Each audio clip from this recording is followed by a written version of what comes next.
Hi, this is Bruce Buffer, your voice of the Octagon, and you're listening to MMA Mental. Okay, we are now joined by Gareth A Davies on the MMA Mental podcast. Thank you for joining us today, Gareth. My pleasure, Ray. Okay, what we'll do, obviously we've got a big card coming up in a few days in the UK. We've got a title fight. First time I've had a title fight in a while, so just thought I'd get your views on some of the fights on the card. So we'll start from the top. We've got the bantamweight interim title between Henan Brow and Michael McDonald. What are your views on the fight, and how excited are you to see a title fight in the UK? Well, it's brilliant to see a title fight in the UK. Obviously, we've had them before. I think perhaps, I think the first one, in fact, there's been 3 or 4 over here. Having the likes of Joe Stevenson and BJ Penn fighting, and having I think Matt Hughes fought, didn't he, for a title fight in the UK. I think title fights, they're not as important as the quality and meaning of the card itself, is my view. I think what title fights tend to do is make a difference in pointing it to sell it to the media, if you like. But on the same scale, I think this Henan Barrow Michael McDonald is a real great fight. I mean, you really do have to look at it as a 55-45 fight. Henan Barrow obviously is this massive win streak, 28-29 fights unbeaten. In his MMA career, obviously latterly in the UFC and obviously in the WEC before that. But he's up against this amazing young kid in Michael McDonald. He's got this amazing skill set, amazing mindset, indeed. He believes he's on a mission from God. A very religious young man, a very unusual thinker, very heavy hands. It's such a difficult fight to pick, so I'm not going to pick it for you.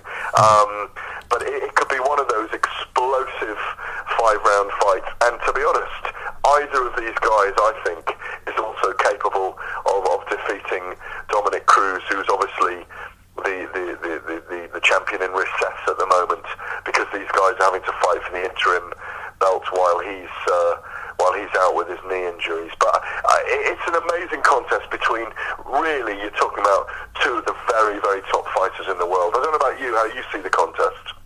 It's when I saw the fight announced, I was absolutely gobsmacked that we were getting it in the UK, to be honest with you, just because we tend to get the headliners tend to a lot of time be or not, like say, non-title fights, but to get these 2 are by far the top 2 guys, probably below Dominic Cruz in that division. So it is just you can't see how this fight could be boring. It's going to be an epic contest.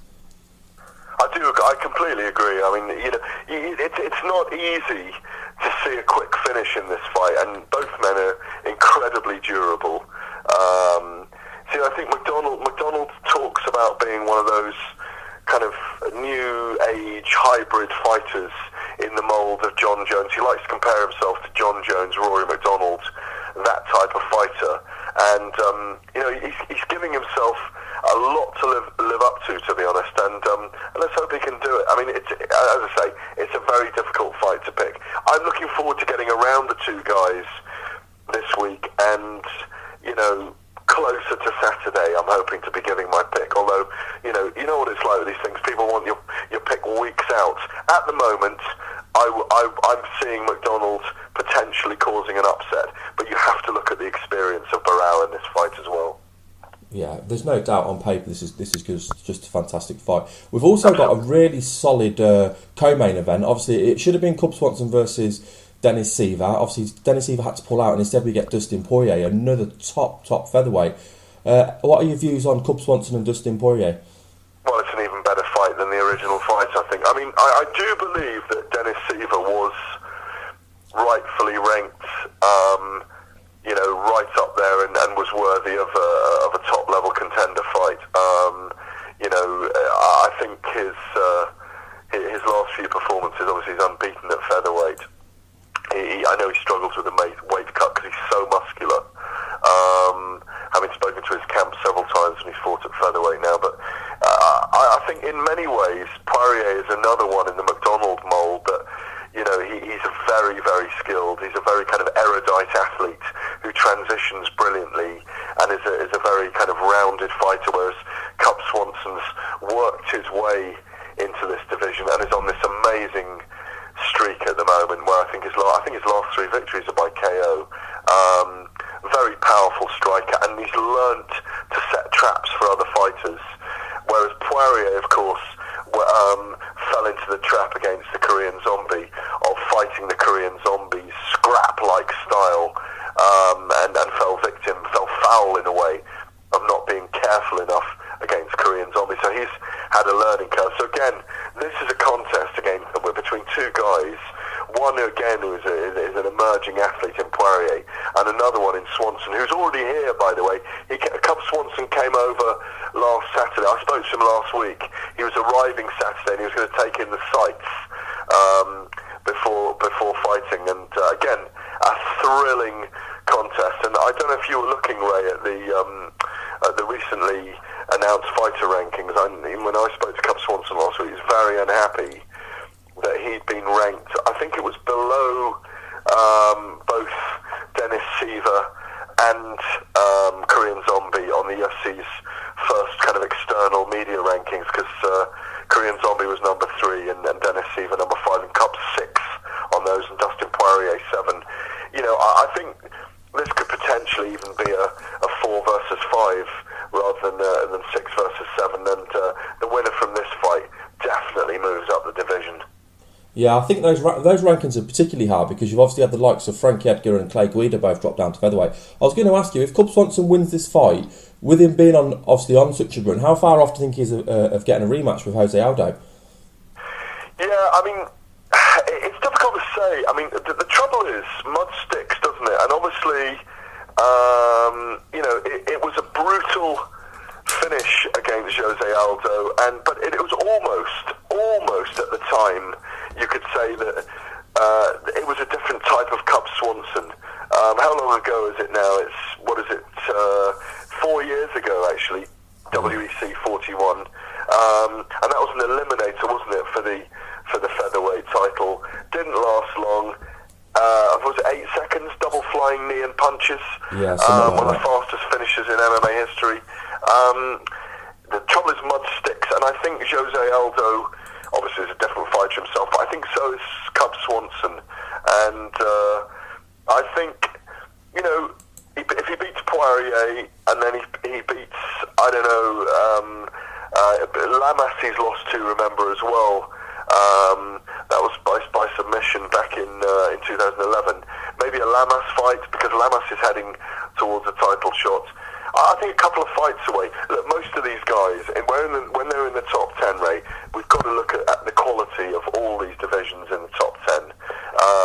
You look at heavyweight division, just to bounce somewhere else for a second. Stefan Struve wins 2 big fights. He's in with a title shot. So he's only ever, Cub Swanson, ever going to be in within 2 fights of a title shot, in my view. Right, I know we haven't got long, so I'm going to get your view on the third fight, because that is the highest ranked fight of the card with the UK guy in, and then just get you to give me your general view of UK MMA and UFC in the UK as well. So obviously we've got Jimmy Manuwa making his second fight in the UFC against Cyril Diabate. We obviously know both these guys like to strike. How do you rate Jimmy Manuwa's chances of getting another knockout? I would say highly. I think what he's got to be careful against Cyril Diabate with is basically that this is a guy with 80 fights under his belt, if you count his kickboxing and MMA careers. He's vastly experienced, telescopic limbs. It's going to be about Jimmy Manuwa getting on the inside in this fight and Cyril Diabate trying to stay on the outside.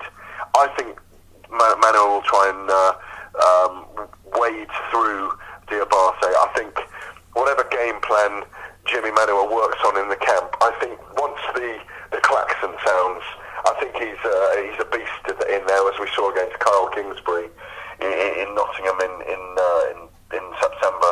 And he's a vicious fighter.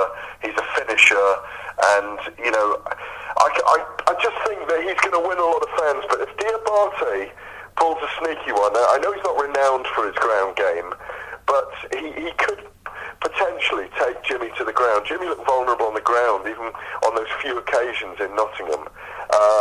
And Diabate is a sneaky customer, and I can either see Jimmy wading into him and knocking him out, or Diabate actually trying to take the fight to the ground if he gets hurt at all. But I'm seeing I'm seeing a TKO or a KO in the first or second round for Jimmy in this fight. Yeah, I really hope Jimmy gets the win. He looked brilliant in his last fight, and we had the pleasure. He did. And overall, you ask about you ask about the MMA scene in the UK. I think it's a very interesting stage at the moment. There's a new CEO in charge of the UFC in the UK, in Gary Cook, a very experienced guy who was used to dealing with large sports organisations at the top level, obviously responsible for the growth of the Jordan brand, the Nike Jordan brand in the States, instrumentally involved in that. CEO of Man City. He's used to dealing with large corporations. He's a fantastic businessman. I've had several interviews with him already. He's got a clear vision of how he wants to turn the UFC into a capital brand in this part of the world, and what he means by that is taking it to capital cities. I understand there's a raft of developments about to be announced in the next few months. Dana White's always said, I mean, people have lambasted me for speaking to, for Dana White and keep putting out his view that he's not giving up on the UK market.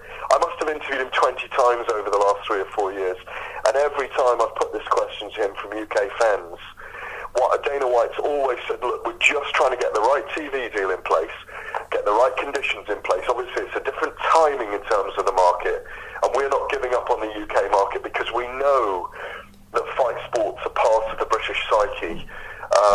And we're going to carry on developing the sport, and I think they will do. I think, I've been obviously writing about it for 7 years myself over several different developments, and being Setanta Sport being the home of the sport, and then and then obviously ESPN recently, and my small part with those TV companies is literally as a British representative as in the British media. But I think the more of a hold that UFC takes in the mainstream in the UK, the more that will help. This is my view anyway. The more it will help the MMA industry itself in the UK, because it is a niche sport. It's still a niche sport. It's still an embryonic sport, and I think the more kind of the UFC grows in the British consciousness, and people understand that it's not this incredibly brutal sport, incredibly violent sport. It's a very skillful sport, with practitioners who really respect each other, and that it is a bona fide sport. I think that as the awareness and acceptance, if you like, of a new sport grows, and we don't accept new things very readily on this island.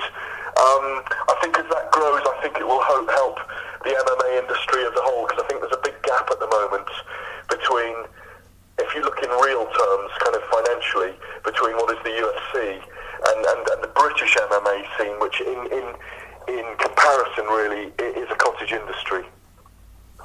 Yeah, it is, and it's still growing. There's lots of good fighters coming through, and hopefully as they continue to get better, it will grow in the UK as well. Gareth, I really appreciate your time today. It's been an absolute pleasure speaking with you, and hopefully we'll be able to do this again in the future. It's my pleasure, Ray. Anytime.